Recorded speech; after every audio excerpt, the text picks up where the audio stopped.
তো দুপুরে রান্না বান্না করার জন্য যা যা নিয়েছি, তো কবুতরের মাংস নিয়েছি, আর এইখানে করলা কেটে নিয়েছি, সাথে আলু আর গরুর মাংস দিয়ে পরিষ্কার করে নিয়েছি।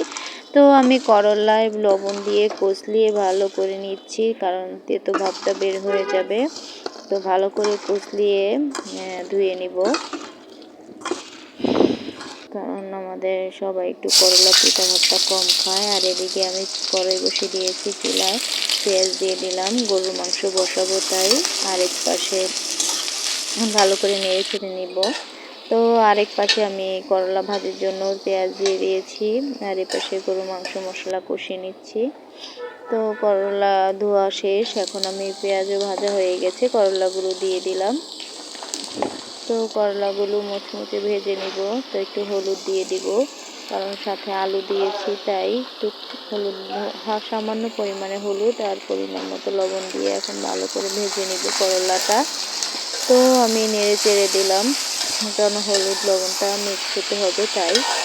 তো ভালো করে নেড়ে চেড়ে দিয়ে করলাটা ভাজার জন্য অপেক্ষা আর কি। আর এই পাশে মশলা কষানো হয়ে গেছে, গরুর মাংসগুলো আমি এখন দিয়ে দিলাম। তো গরুর মাংসগুলো সব একসাথে দিয়ে এখন ভালো করে নেড়ে চেড়ে গরুর মাংসটা ভালো করে কষিয়ে নেব। তো গরুর মাংস যত কষাবো ততই মজা, যে কোনো মাংসই যত বেশি কষানো হবে ততই মজা। তো এদিকে করলাটা আর একটু নেড়ে চেড়ে দিলাম, প্রায় অর্ধেক রান্না হয়ে এসছে করলাটা ভাজা। তো আর একটু ভেজে নিব। তো এখানে আমার গরু মাংসগুলো কিছুটা কষানো হয়ে গেছে। তো এখন আমি আর একটু ঢেকে দিব ভালো করে কষিয়ে নেওয়ার জন্য। আর এই পাশে পোলাও রান্না করার জন্য চাল নিচ্ছি।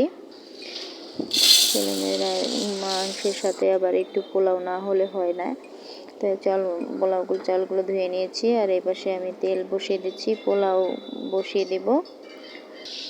তাই যে তেজপাতা এলাচ দিয়ে দিলাম চালের সাথে, আর ফাঁকে একটু পরোটা ডিশটা খাচ্ছি, খুব খিদে লেগেছে তাই।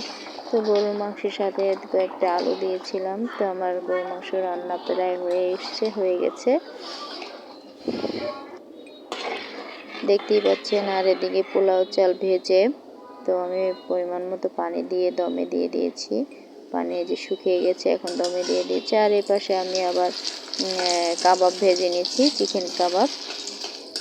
তো অনেকগুলো একসাথে বানিয়ে ফ্রিজে রেখে দিয়েছিলাম ফ্রোজেন করে। তো ছেলেমেয়েরা আবার পোলাওর সাথে একটু কাবাব না হলে হয় না। তো এদিকে আমার পোলাও হয়ে গেছে, দেখেন খুব ঝরঝরা পোলাওটা, অনেক ঝরঝরা হয়েছে আজকের পোলাওগুলো।